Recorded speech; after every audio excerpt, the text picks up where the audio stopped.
नमस्कार प्यारे प्रदेशवासियों, मैं सभी प्रदेशवासियों को 78वें स्वतंत्रता दिवस की हार्दिक शुभकामनाएं देता हूं। वर्षों के कड़े संघर्ष और अनेकों बलिदान के फलस्वरूप 15 अगस्त 1947 को हमारा देश गुलामी की बेड़ियों से आज़ाद हुआ। भाइयों और बहनों, इस पावन अवसर पर सबसे पहले हम उन महानायकों को श्रद्धांजलि अर्पित करते हैं जिन्होंने देश की आज़ादी के लिए अपने प्राणों की आहुति दी। हम उन वीर सपूतों को श्रद्धा सुमन अर्पित करते हैं जिन्होंने देश की सीमाओं की रक्षा और आतंकवाद के खिलाफ लड़ाई में अपने प्राण निछावर किए। हिमाचल प्रदेश के वीर सपूतों ने अमर शौर्य गाथाएं लिखी है। प्रिय प्रदेशवासियों, यह गर्व की बात है कि हमारे वीर सपूतों ने 4 परमवीर चक्र, 2 अशोका चक्र, 11 महावीर चक्र और 23 कीर्ति चक्र जीते हैं। देश का पहला परमवीर चक्र प्रदेश के वीर सपूत मेजर सोमनाथ शर्मा को प्राप्त हुआ था। इसके बाद colonel DS Thapa, captain Vikram Batra तथा सूबेदार मेजर संजय कुमार को भी परमवीर चक्र से नवाजा गया। आज भी हिमाचल प्रदेश के नौजवान देश की सेनाओं का हमेशा महत्वपूर्ण हिस्सा है।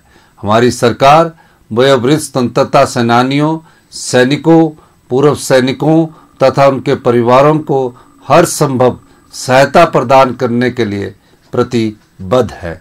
भाइयों और बहनों, हिमाचल के मेहनती और ईमानदार लोगों के बुलंद हौसलों और मेहनत के कारण हम विकास के पथ पर आगे बढ़ते रहे हैं। हमें गर्व है कि हिमाचल प्रदेश आज दूसरे पहाड़ी राज्यों के लिए विकास का आदर्श बनकर उभरा है। प्रिय प्रदेशवासियों, आपके भरपूर सहयोग और आशीर्वाद से 11 दिसंबर 2022 को कांग्रेस सरकार ने राज्य में जन सेवा का दायित्व संभाला। मेरे लिए यह सौभाग्य की बात है कि मुझे सरकार का नेतृत्व संभालने का अवसर प्राप्त हुआ। 20 महीने के छोटे से कार्यकाल में हमने राजनीतिक, आर्थिक और आपदा के मोर्चों पर तीन चुनौतियों का मजबूती के साथ सामना किया। भाइयों और बहनों, मैं इस अवसर पर सभी प्रदेशवासियों का हार्दिक आभार प्रकट करना चाहता हूं। आपने हमारी सरकार पर अपना भरोसा बनाए रखा और भरपूर सहयोग दिया है। आप जानते हैं कि आपके द्वारा लोकतांत्रिक रूप से चुनी गई सरकार को अस्थिर करने के लिए कई साजिशें रची गई। चुनी हुई प्रदेश की सरकार को धनबल और बेईमानी के सहारे गिराने के प्रयास भी बहुत किए गए। कई षड्यंत्र किए गए, लेकिन प्रदेश के लोगों ने उन्हें नाकाम कर दिया। प्रदेश पर उपचुनावों का आर्थिक बोझ पड़ा और 4 महीने तक विकास परियोजनाओं की गति रुकी रही। लेकिन आपने इन साजिशों को कामयाब नहीं होने दिया और लोकतंत्र को मजबूत करते हुए धनबल को हराकर जनबल की विजय का परचम लहराया। आपने कांग्रेस सरकार की नीतियों और कार्यक्रमों में भरोसा जताकर उपचुनावों में कांग्रेस को आशीर्वाद दिया। हमारा संकल्प है कि हिमाचल आर्थिक रूप से आत्मनिर्भर बने और आने वाले 10 वर्षों में देश के सबसे समृद्धशाली और अमीर राज्यों की सूची में शामिल हो। मुझे यह बताते हुए खुशी हो रही है कि हमने नीतिगत बदलाव लाकर केवल 1 वर्ष में 2200 करोड़ रुपए से अधिक का अतिरिक्त राजस्व प्रदेश के लिए अर्जित किया है। आज मैं आपको बताना चाहता हूं कि आबकारी और कराधान से जुड़े पेंडिंग टैक्स केसेस का निपटारा करने के लिए राज्य सरकार एक योजना लाने जा रही है। इस योजना के तहत GST लागू होने से पहले 10 से 15 हजार लेगेसी केसेस समाप्त होंगे, अदालती झंझट से निजात मिलेगी और लोगों को राहत मिलेगी। इसके साथ ही 15 अगस्त से प्रदेश के करदाताओं को जागरूक करने के लिए 1 सप्ताह तक अभियान चलाया जाएगा। भाइयों और बहनों, हिमाचल की खराब वित्तीय स्थिति के बावजूद हमारी सरकार ने विकास और जन कल्याण के कार्यों की गति रुकने नहीं दी है। हम अपने संसाधन बढ़ाने के लिए लगातार प्रयास कर रहे हैं। प्रदेश की आर्थिक स्थिति को पटरी पर लाने में समय लगेगा, जिसमें आप सबका सहयोग जरूरी है।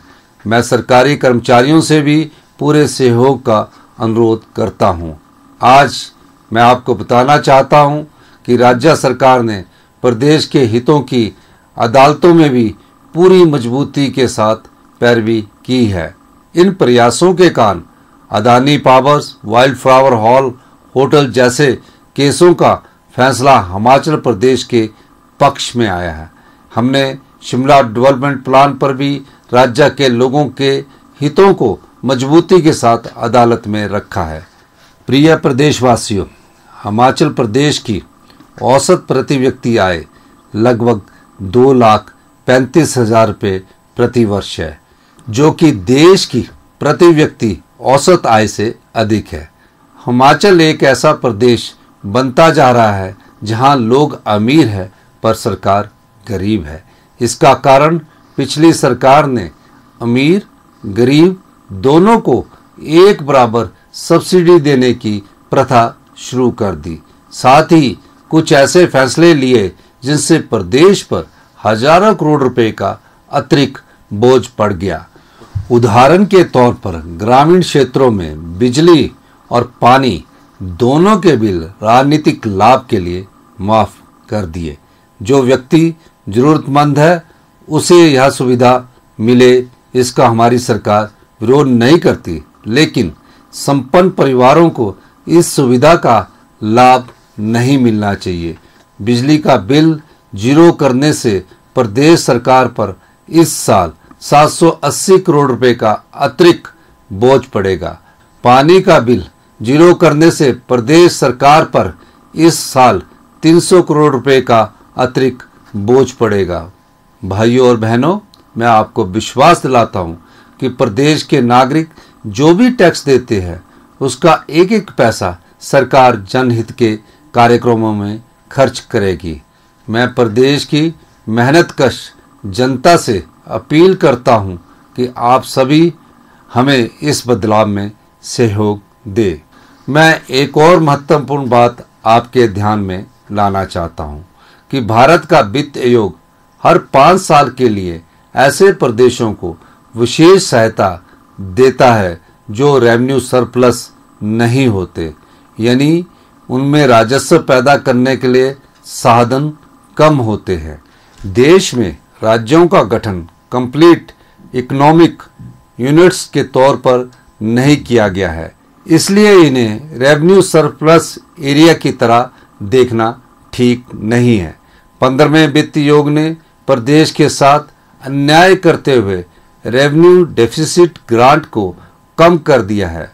वर्ष 2021-22 में यह ग्रांट 10,249 करोड़ थी, जो वर्ष 2025-26 में घटकर 3,257 करोड़ रुपया रह जाएगी। इसका अर्थ यह है कि आने वाले समय में प्रदेश को विकास के लिए लगभग 7,000 करोड़ रुपए कम मिलेंगे। पिछली सरकार ने भारत सरकार के साथ इस मुद्दे को बिल्कुल नहीं उठाया। हमने इस मामले को 16वें वित्त आयोग के सामने प्रमुखता से रखा है। यह जरूरी हो गया है कि हम आर्थिक स्थिति को बेहतर करने के लिए अपने संसाधन बढ़ाएं। प्यारे प्रदेशवासियों, हिम केयर योजना के दुरुपयोग के कई मामले सामने आए हैं। बहुत से निजी अस्पतालों में इसे पैसा कमाने का धंधा बना लिया था। इससे मरीजों पर अनावश्यक टेस्टों और प्रोसीजर का बोझ डाला जा रहा था और बढ़ा चढ़ाकर बिल बनाए जा रहे थे, इसलिए हमने निजी अस्पतालों को इस योजना के दायरे से बाहर कर दिया है। मैं स्पष्ट करना चाहता हूं कि इस योजना को बंद नहीं किया गया है और सभी सरकारी स्वास्थ्य संस्थानों में इस योजना का लाभ पहले की तरह मिलता रहेगा। प्राइवेट अस्पतालों में डायलिसिस की सुविधा को बहाल रखा गया है। प्रिय प्रदेशवासियों, आज परिस्थितियां बदल रही है। लगातार होते बदलाव के साथ हमें अपना तौर तरीका भी बदलना होगा। इस साल प्रदेश के 99 प्राइमरी स्कूल्स में 0 एनरोलमेंट थी और 10 मिडिल स्कूल में 0 एनरोलमेंट थी। क्या यह स्कूल चल सकते हैं? हमने 2 किलोमीटर दायरे के प्राइमरी स्कूलों और 3 किलोमीटर के दायरे के मिडिल स्कूलों में 5 और इससे कम विद्यार्थी संख्या होने की स्थिति में इनको निकटतम विद्यालय के साथ मर्ज करने का निर्णय लिया है। इससे कंपोजिट स्कूल्स में बच्चों और अध्यापक दोनों की संख्या बढ़ेगी और अच्छी शिक्षा मिलेगी। भाइयों और बहनों, प्रदेश के बच्चों को गुणात्मक शिक्षा की सुविधा प्रदान करना हमारी सरकार की सर्वोच्च प्राथमिकताओं में शामिल है। प्रदेश के सरकारी स्कूलों में पहली कक्षा से इंग्लिश मीडियम शुरू करने की गारंटी को हमने पूरा किया है। हर विधानसभा क्षेत्र में अत्याधुनिक तकनीक व उपकरणों से युक्त Rajiv Gandhi day boarding school खोले जाएंगे। स्कूलों में बेहतर संसाधन जुटाने के उद्देश्य से हमने स्कूलों के क्लस्टर बनाए हैं। प्रदेश सरकार ने डॉक्टर YS परमार विद्यार्थी ऋण योजना आरंभ की है, जिसमें विद्यार्थियों की पढ़ाई के लिए 1% ब्याज पर 20 लाख रुपए तक के ऋण का प्रावधान है।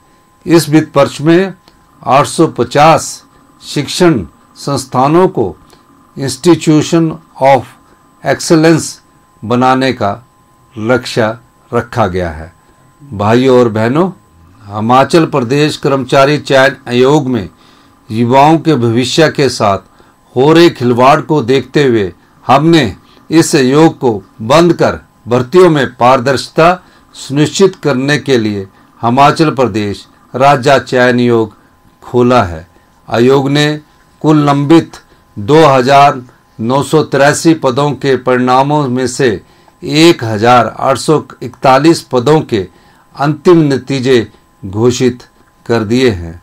बाकी लंबित परीक्षा परिणामों को भी जल्दी घोषित करने के लिए प्रयास किए जा रहे हैं। 4 साल से लटके JOIT पोस्ट कार्ड 817 का केस भी हमारी सरकार ने मजबूती के साथ लड़ा और कोर्ट से फैसला आने के बाद इस परीक्षा का परिणाम घोषित किया है। भाइयों और बहनों, पिछले वर्षों की तरह इस बरसात में भी हमें बहुत नुकसान उठाना पड़ा है। कई बहुमूल्य जीवन प्राकृतिक आपदा में हमने खोए हैं, जिन्हें मैं श्रद्धांजलि अर्पित करता हूँ। मैं विश्वास दिलाता हूँ कि दुख की इस घड़ी में हम आपदा प्रभावितों के साथ कंधे से कंधा मिलाकर खड़े हैं। हर एक प्रभावित मेरे परिवार का सदस्य है और एक एक परिवार को फिर से बसाना हमारा संकल्प है। इस साल आपदा से प्रभावित हर परिवार को फौरी राहत के रूप में 50,000 रुपये दिए गए हैं।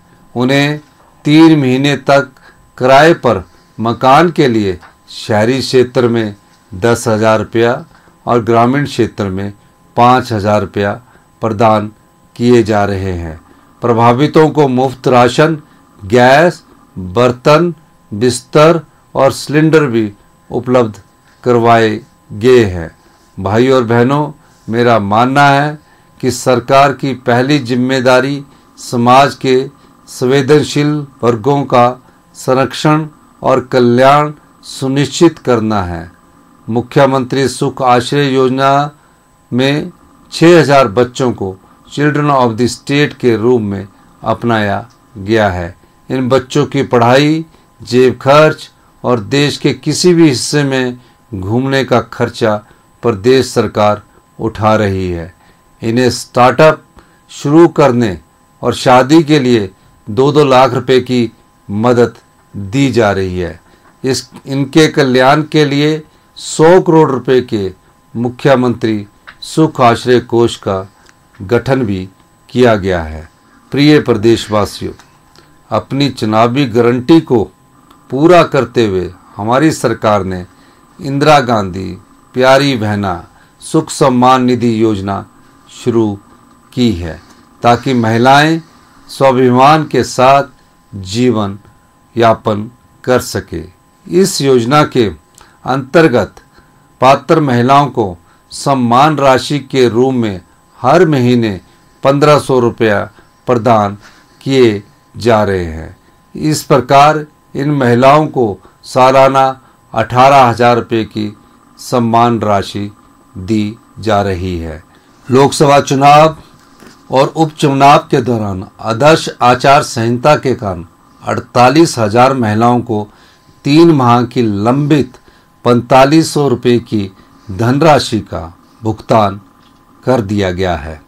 इसके अलावा पूर्व में अन्य पेंशन योजनाओं से लाभ ले रही लगभग 2,37,000 महिलाओं को भी इस योजना के दायरे में लाकर उनकी मासिक पेंशन को बढ़ाकर 1500 रुपये किया गया है। प्रदेश के विकास में महत्वपूर्ण योगदान देने वाले सरकारी कर्मचारियों को रिटायरमेंट के बाद आर्थिक कठिनाइयों का सामना न करना पड़े, इसलिए हमारी सरकार ने अपनी चुनावी गारंटी के मुताबिक पुरानी पेंशन योजना बहाल की है।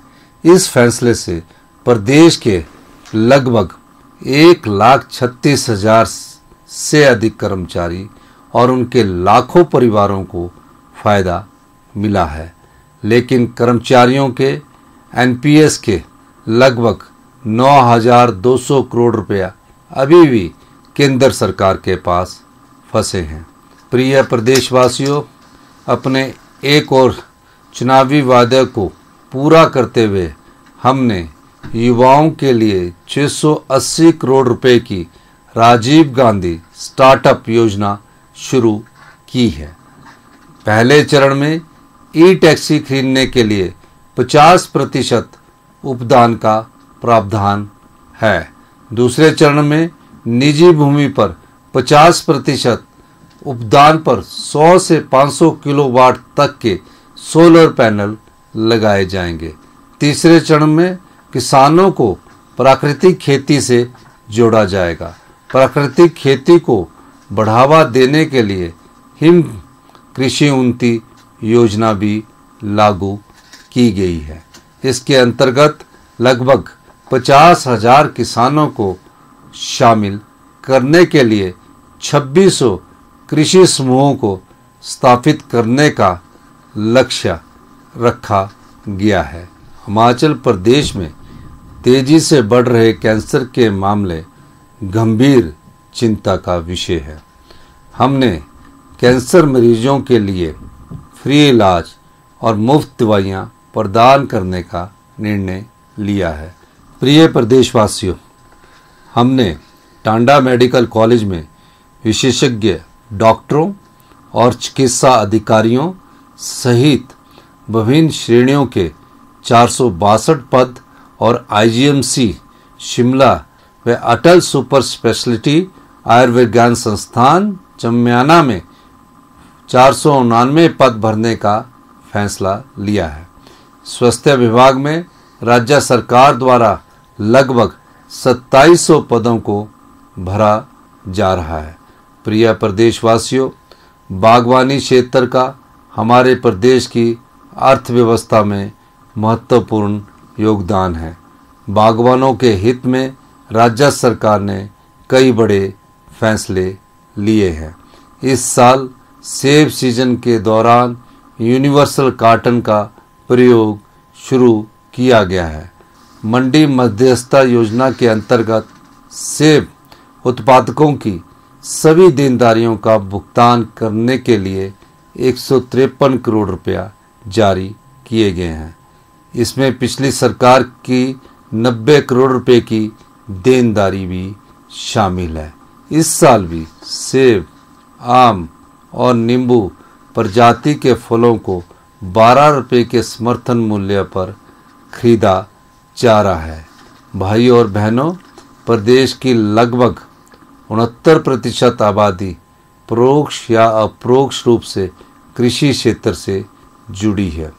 ग्रामीण अर्थव्यवस्था को मजबूत करने के लिए राज्य सरकार प्राकृतिक रूप से उगाए गए गेहूं को 40 रुपये प्रति किलोग्राम और मक्की को 30 रुपये प्रति किलोग्राम के न्यूनतम समर्थन मूल्य पर खरीदेगी।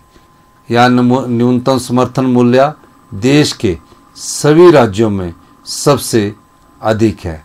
अपने वायदे के अनुसार हमने गाय के दूध पर न्यूनतम समर्थन मूल्य को 32 रुपये से बढ़ाकर 45 रुपये प्रति लीटर और भैंस के दूध को 47 रुपये से बढ़ाकर 55 रुपये प्रति लीटर किया है।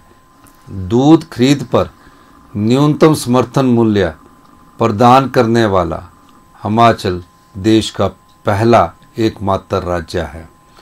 प्रिय प्रदेशवासियों, पर्यावरण संरक्षण की दिशा में क्रांतिकारी पहल करते हुए प्रदेश सरकार ने 31 मार्च 2026 तक हिमाचल को हरित ऊर्जा राज्य बनाने का लक्ष्य रखा है। प्रदेश में 6 ग्रीन कॉरिडोर स्थापित किए जा चुके हैं।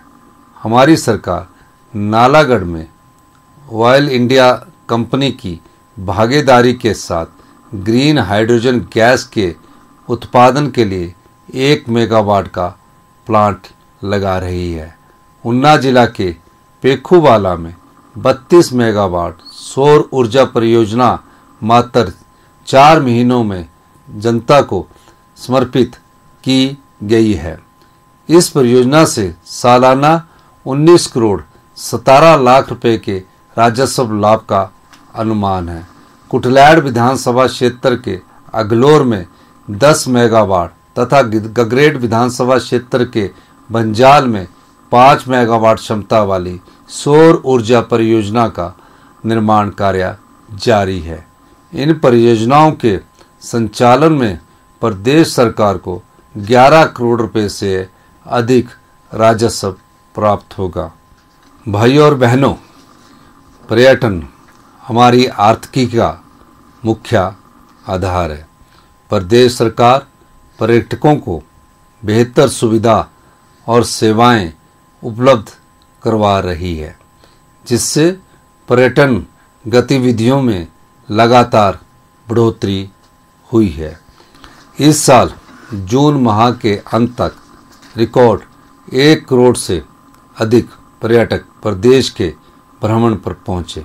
कांगड़ा को पर्यटन राजधानी के रूप में विकसित किया जा रहा है। देहरा उपमंडल के बनखंडी में 619 करोड़ रुपए की लागत से वन्य प्राणी उद्यान स्थापित किया जा रहा है। कांगड़ा हवाई अड्डे के विस्तार की प्रक्रिया भी जारी है। पर्यटकों की सुविधा के लिए प्रदेश में 16 हेलीपोर्ट निर्मित किए जा रहे हैं।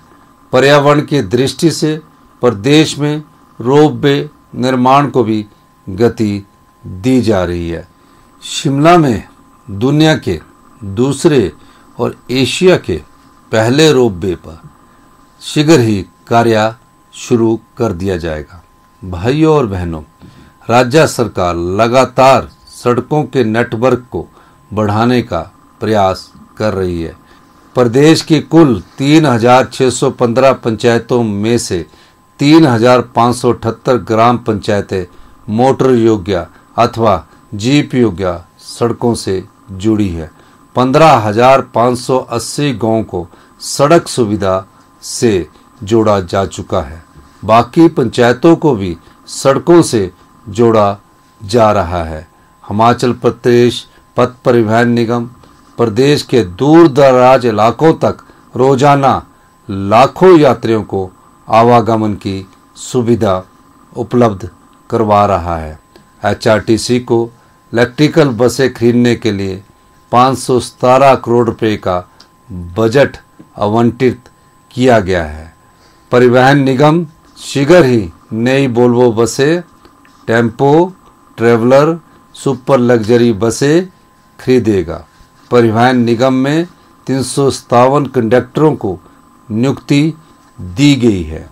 भाई और बहनों, प्रदेश में सभी को 24 घंटे पेयजल सुविधा सुनिश्चित करना तथा पानी की गुणवत्ता सुधारने के दृष्टिगत भी कदम उठाए गए हैं। साफ और कीटाणु रहित पेयजल प्रदान करने के लिए 69 टेस्टिंग लैब स्थापित की गई है। प्रिय प्रदेशवासियों, हमारी सरकार ने 20 माह के कार्यकाल में रोजगार के 31,000 से अधिक किए हैं। इसकी तुलना में पूर्व भाजपा सरकार ने अपने 5 वर्ष के कार्यकाल में केवल 20,000 नौकरियां दी थी, जिनमें से अधिकतर कानूनी दाव पेचों में उलझी रही।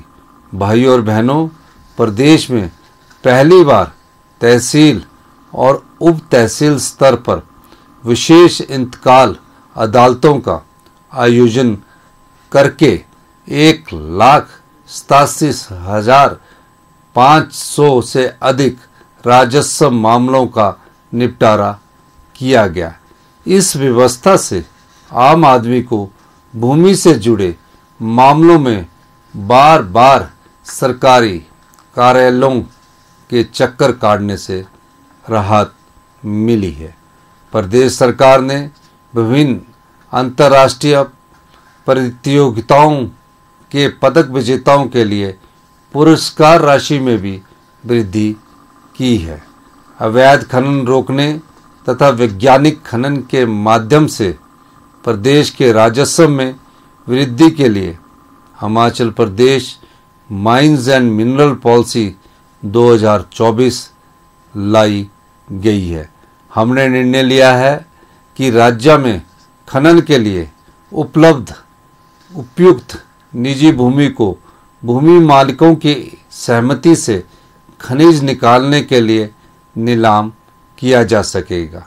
इसके लिए भूमि मालिकों को वार्षिक बोली राशि का 80% हिस्सा दिया जाएगा। मैं हिमाचल वासियों को यह विश्वास दिलाता हूं कि राज्य सरकार व्यवस्था परिवर्तन से आत्मनिर्भर हिमाचल प्रदेश बनाने का सपना साकार कर रही है। पिछली भाजपा सरकार हिमाचल प्रदेश पर 75,000 करोड़ रुपए से अधिक का कर्ज तथा कर्मचारियों की लगभग 10,000 करोड़ रुपए की देनदारियों का बोझ छोड़कर गई। यही वजह है कि राज्य सरकार को कर्ज और इसका ब्याज चुकाने के लिए भी कर्ज लेना पड़ रहा है। आज हालात ये है कि हर 100 रुपये में से वेतन पर 25 रुपये, पेंशन पर 17 रुपये, ब्याज पर 11 रुपये, कर्ज अदायगी पर 9 रुपये, स्वास्थ्य संस्थानों की ग्रांट पर 10 रुपये और बचे हुए 28 रुपये कैपिटल एक्सपेंडिचर और अन्य गतिविधियों पर खर्च किए जा रहे हैं। मैं विश्वास दिलाता हूं कि प्रदेश के विकास और जन कल्याण के हमारे संकल्प में खराब आर्थिक स्थिति को रुकावट नहीं बनने दिया जाएगा। अंत में मैं एक बार फिर आप सभी को स्वतंत्रता दिवस की बधाई देता हूं तथा समस्त प्रदेशवासियों के सुखमय और स्वस्थ जीवन की कामना करता हूं। जय हिंद, जय हिमाचल।